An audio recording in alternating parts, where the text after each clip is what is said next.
They say time heals everything, but as I stood in that reception hall, surrounded by music, laughter, and the scent of roses, I realized some wounds never truly close. I hadn't planned to come. 60 years old, I should have known better than to walk into the same storm I once barely survived. But when you've loved someone that deeply, curiosity can feel like gravity, pulling you back to places you swore you'd never return to. Across the room stood him, Charles, my ex-husband, the man who once called me his everything, now smiling beside a younger bride in a silk white gown. I wasn't invited, of course.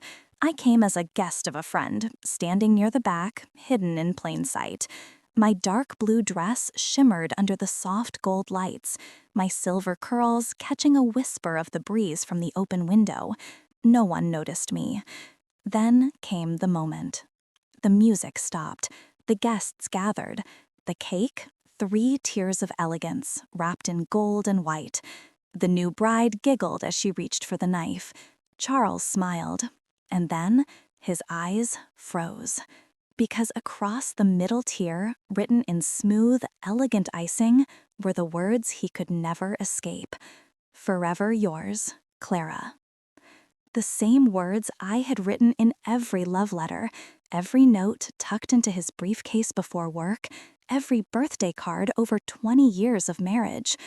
The whispers started slow, like the hum of bees. The bride's smile faltered, and Charles, he looked like a man who'd seen a ghost. I didn't move, didn't speak.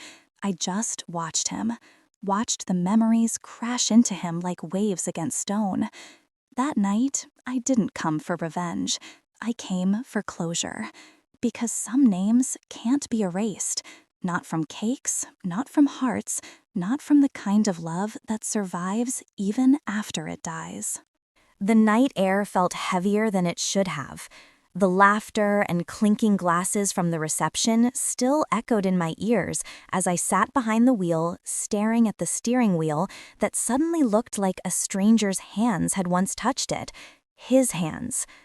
Even saying his name in my head was enough to twist something deep inside me. The man I'd built a life with, prayed with, argued with, and ultimately lost, now belonged to another woman. And yet somehow, even at his wedding, my name had found its way into his world again. I started the car, but I didn't drive. My hands trembled slightly. Not from anger, not even from heartbreak, but from confusion. Why was my name on that cake? Who put it there? The image replayed again and again. The crowd laughing, the groom smiling, then freezing when he saw it. Marcus and Clara, forever. Not Marcus and Naomi, not Marcus and his new bride. Me. I rested my head against the steering wheel and let out a long, uneven breath. Forever, I whispered, the word tasting bitter. You sure made a joke of that, didn't you? But as the minutes passed, my anger softened into something more complex. Because deep down, I knew Marcus wasn't a monster. He was just human, flawed, weak at times, like me. My mind drifted back to when we first met, nearly 40 years ago. He was a musician then, playing his heart out in a small church band on the south side of Atlanta. I was the quiet girl who ran the choir schedule and made sure everyone had sheet music. He had charm, too much of it maybe, and eyes that held both mischief and sincerity. He'd bring me coffee every Sunday morning. He'd call me Songbird. By the time I realized I was in love, he'd already told me he couldn't imagine his life without me. We married young, too young, maybe. Life was sweet, until it wasn't. Bills, jobs, miscarriages, disappointments, all the quiet ways love begins to fray. And yet through everything, I believed in us. Even when he stayed out late. Even when the phone went silent when I entered the room. Even when whispers began to follow me around town. Now, years later, sitting in my car outside his second wedding, I realized something cruel and beautiful all at once. I hadn't just lost Marcus. I'd lost the version of myself that believed forever was guaranteed. I turned the key in the ignition, and the engine hummed to life. I didn't cry, I didn't scream. I just drove, slowly, purposefully, toward home. Because I knew something that Marcus didn't. That cake wasn't a mistake. It was a message. And whoever sent it knew exactly what they were doing. People think divorce happens in one day, a fight, a slammed door, a signature. But that's not true. Divorce happens slowly. It starts with silence at breakfast, eyes that don't meet anymore, and words that hang in the air too heavy to say. For me and Marcus, it began with her laugh. I still remember that sound, high, light, careless, drifting from his phone one night while he was working late. I was in the kitchen, folding laundry on the counter, when I heard it. A woman's laugh, followed by his voice, low and familiar. I froze. It wasn't what he said, it was how he said it, the tone I hadn't heard in years, the kind that used to be reserved for me. When he came home, he smelled like perfume, not mine. He kissed my cheek, too quick, too practiced. "Hey, baby, sorry I'm late. Studio ran long." I just nodded. I didn't ask. I didn't want the truth, not yet, because once you hear it, you can't go back to before. Over the next few weeks, I noticed everything. His phone always face down, his cologne suddenly different, his late nights more frequent. And me? I turned quieter, smaller. I stopped singing at church. I stopped cooking his favorite meals. I stopped being the woman I used to be. One night, I asked, "Marcus, is there someone else?" He didn't answer right away. He just looked down at his hands, the same hands that had once held mine through funerals, storms, and nights of laughter. Then he whispered, "Clara, I didn't mean for it to happen." Those words, soft, trembling, were worse than anger, because they meant it was true. I remember walking outside that night barefoot, the cold pavement grounding me while my heart shattered quietly inside my chest. I didn't scream, I didn't throw things. I just stood there under the Georgia moon and whispered, "God, if you're still listening, don't let me hate him." The months that followed were a blur of lawyers, tears, and empty rooms. The piano he used to play sat untouched. The framed wedding photo, the one from 1985, where I wore a cream dress and he sang to me, I packed it away in a box I never opened again. When the papers were signed, he cried. I didn't, because my tears had already run dry. But as he walked out the door, suitcase in hand, I noticed something strange. A note left on the counter. His handwriting. It said, "You'll always be my forever, even if forever ended." I tore it in half, but couldn't throw it away. That was the day Clara died, and the woman who rose in her place was someone else entirely. I thought I had buried every memory of Marcus in the quiet rhythm of my new life. My mornings were filled with church choir rehearsals, tending to my little garden, and baking for the neighbors' kids who still called me Miss Clara. Life was peaceful, maybe not perfect, but peaceful enough to breathe again, until that Saturday afternoon. The sun was kind that day, warm but gentle, and I decided to treat myself to a cup of coffee at a new cafe downtown. I wore my favorite yellow dress, the one that made me feel alive again. The smell of roasted beans and jazz music wrapped around me like comfort. And then I heard it, his laugh. I froze. That deep, familiar sound that once filled my kitchen, my heart, my whole world.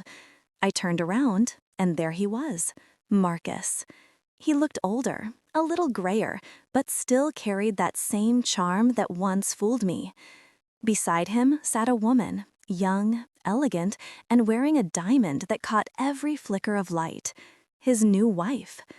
For a moment, time didn't move. I wanted to disappear, but instead, I stood there, tall, steady, unshaken.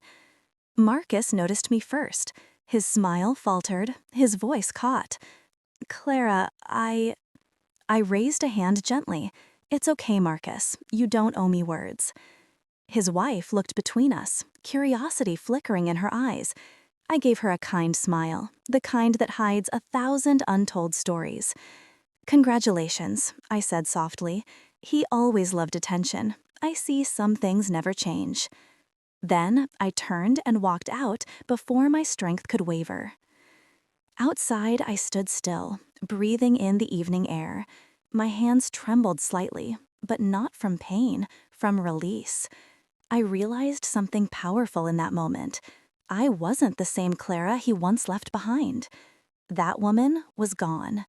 This Clara had survived the storm, rebuilt herself, and learned that peace isn't found in forgetting, it's found in forgiving. And as the sun dipped below the horizon, I whispered to myself, he can have his new life. I already have mine. 3 months passed since that day in the cafe, and I thought the universe had granted me peace for good.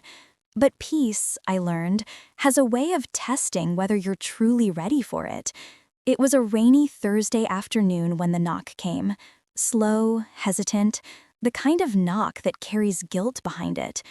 I wiped my hands on a towel and opened the door. And there he was, Marcus. His once proud posture was gone, his eyes dimmer than I remembered. The rain had soaked through his jacket, and he looked like a man who had run out of excuses.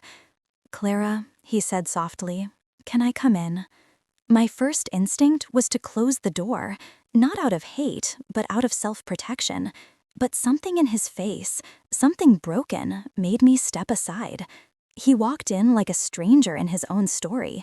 My living room, filled with photos of grandchildren, gospel records, and my late mother's Bible, felt like a place he didn't belong anymore. He sat quietly, glancing at everything, then finally said, I made a mistake. I folded my arms. Which one are you talking about, Marcus? There were quite a few. He smiled sadly, shaking his head. Leaving you, thinking I'd find something better. Clara, I ruined everything. My marriage, it's not what I thought it'd be. She doesn't even know me. I leaned back, studying him. This wasn't the proud, loud man who left me for a younger woman. This was a man stripped of his illusions. Marcus, I said calmly, you broke something that can't be fixed by regret. I don't hate you, not anymore, but I've learned to live without you. He nodded, eyes glistening. I saw you that day at the cafe. You looked happy. I guess that scared me more than anything. I smiled gently. Happiness isn't something someone gives you, Marcus. It's something you build after they're gone. He exhaled, long and heavy, then looked down at his hands. I wanted to apologize, he said, not to get you back, but because you deserve peace. I nodded. Then we both got what we needed. You got to say sorry, and I got to prove I survived. The rain softened outside, turning into a whisper against the windows. Marcus stood up, and for a moment, we just looked at each other. 2 lives that had once been one, now completely separate, but finally at peace. When he left, I closed the door gently. No anger, no tears, just stillness. I turned toward the mirror near the hallway and saw a woman I finally recognized, strong, soft, and unbreakable. Forgiveness, I whispered to my reflection, was never for him. It was for me. The morning after Marcus's visit, sunlight streamed through my kitchen window, soft, golden, forgiving. I stood there, pouring myself a cup of coffee, and realized it was the first morning in years that I didn't wake up with a weight on my chest. Forgiveness had a flavor. It tasted like quiet freedom, like strong coffee and clean air after a storm. For so long, my life had revolved around what he did to me, what he took from me, what he broke in me. But now, I finally saw what I'd gained: resilience, clarity, and a love for myself that no one could touch again. That week, I went back to volunteering at the community center, something I'd stopped doing after the divorce. The center sat on the corner of Maple and 3rd, painted bright yellow, full of laughter and gospel music. Inside, kids ran around with art supplies, and older folks sat in a circle talking about everything from church to politics to how to season collard greens right. Miss Ruth, my oldest friend, waved at me when I walked in. "Well, look who decided to rise again," she laughed. I smiled. "You can only stay down for so long, Ruth." As the day went on, I helped organize books for the after-school reading club. One of the little girls, bright eyes, pigtails, couldn't have been more than 7, tugged at my sleeve. "Miss Clara, why you always smiling?" she asked. I chuckled. "Because smiling keeps my heart from getting wrinkles, baby." She giggled, and I realized something. I wasn't pretending anymore. That joy was real. When the evening came, I walked home through the park. The air was crisp, the city lights blinking through the trees. I passed by a couple holding hands and felt no bitterness, only peace. At home, I opened my journal, something I'd kept since I was a young woman. I turned to a blank page and wrote, "Today, I learned that peace doesn't come when life gets easier. It comes when you get stronger." Then I looked around my cozy little house, framed photos of my kids, a vase of fresh flowers, gospel music humming softly in the background, and whispered to myself, I made it. That night, before bed, I prayed, not for Marcus, not for the past, but for myself, for the woman I'd finally become. And in that quiet prayer, I felt something I hadn't felt in a long, long time: wholeness. Spring came early that year. The magnolia trees outside my porch burst into white and pink petals that reminded me of soft cotton clouds against a hopeful sky. I was sitting on the porch swing with a glass of lemonade, humming to an old Al Green song, when I realized I hadn't thought about Marcus all week. That was a victory. Life had started to fill itself with new things. I began painting again. Small canvases at first, mostly still life fruit bowls and the old church on Franklin Street. My hands were rusty, but the brush remembered what my heart forgot. Painting gave me quiet joy, and for the first time, I wasn't doing it for anyone else's praise, just my own peace. One day, the community center held an art exhibition to raise funds for local youth programs. Miss Ruth insisted I enter one of my paintings. "Oh, Clara," she said, tapping her cane, "you've got stories in those colors. Don't hide 'em." I laughed but gave in. I entered a painting of an empty park bench under the magnolia tree. I'd called it Second Bloom. The night of the exhibition, the hall was filled with chatter, jazz music, and the smell of peach cobbler from the bake sale table. I wore a sleek black dress, my hair tied up high, simple but elegant. When people stopped to admire my painting, I didn't shrink like I used to. I stood tall, proud, grounded. Then, as I was sipping punch, I noticed a man standing by my painting. Tall, silver hair, warm brown skin, eyes that carried both laughter and sorrow. He turned to me and said, "You must be the artist. That bench looks lonely, but hopeful, like it's waiting for someone to come home." His name was Henry Jacobs, a retired history teacher, widowed, soft-spoken.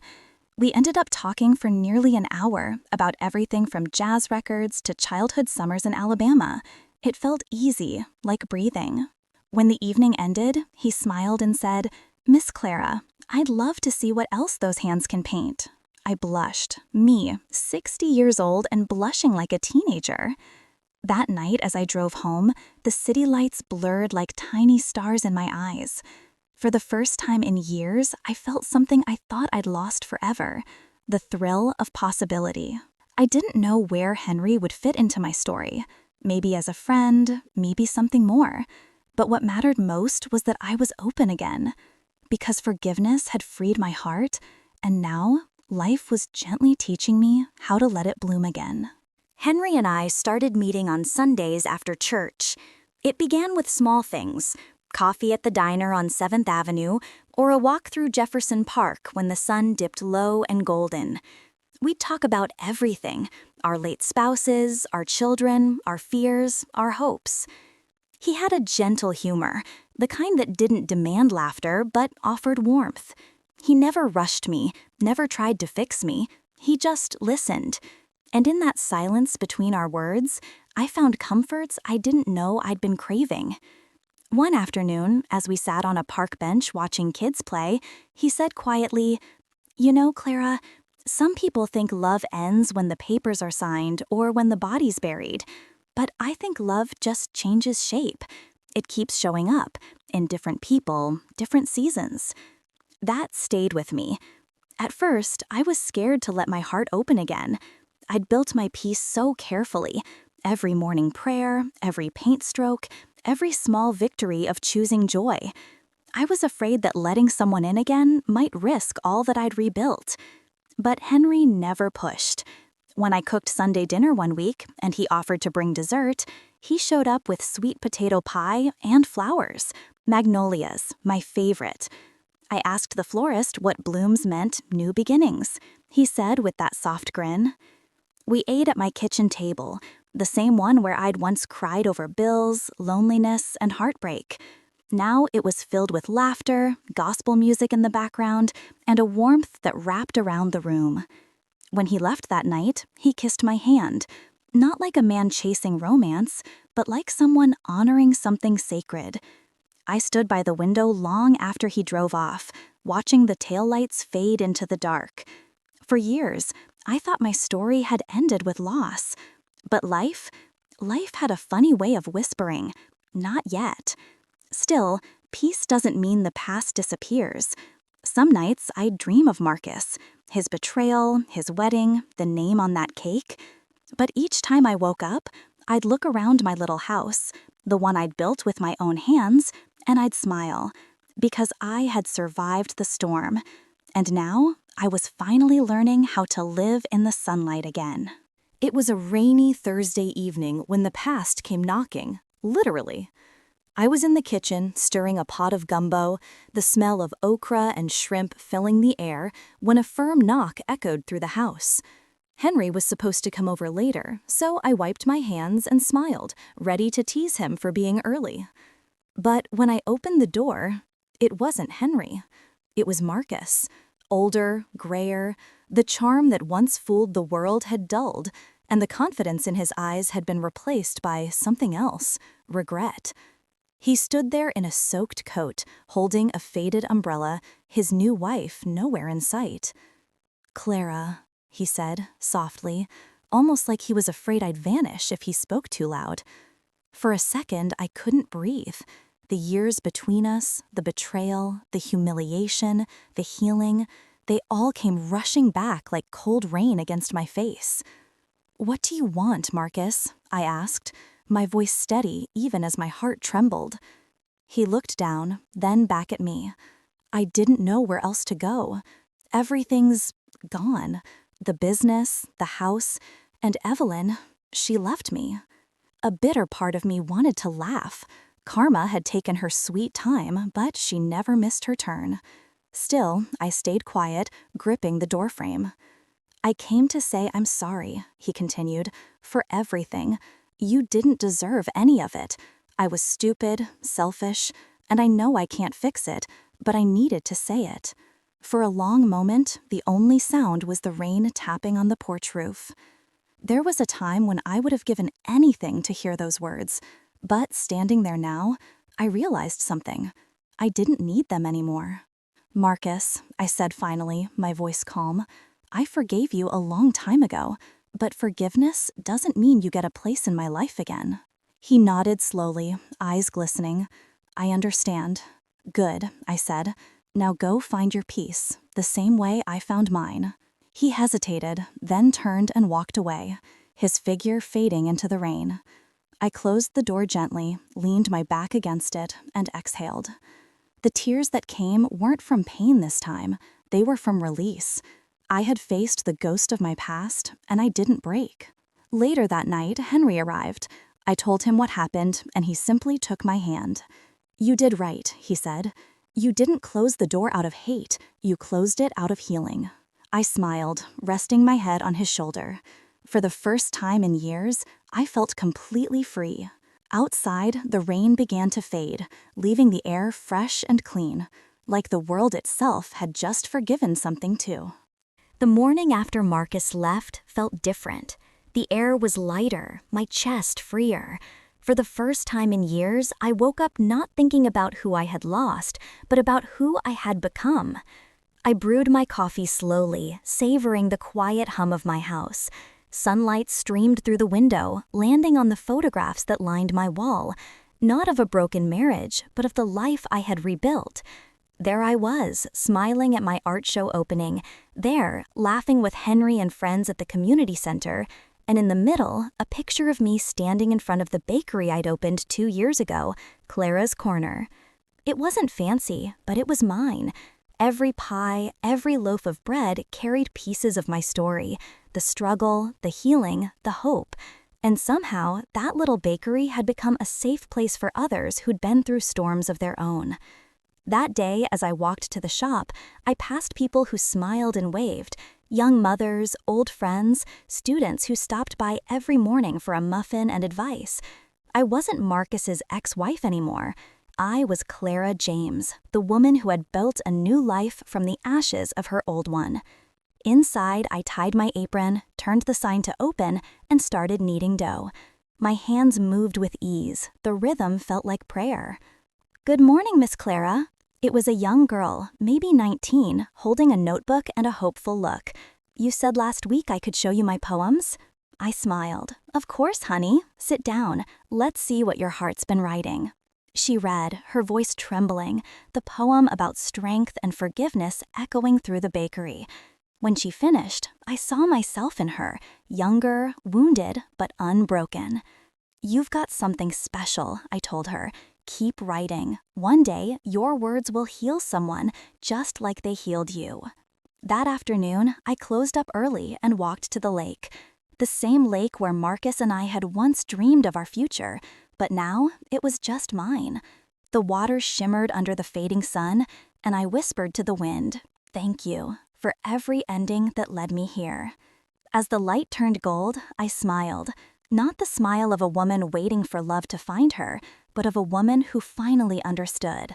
Love had never left. It had simply changed its name into peace, purpose, and me.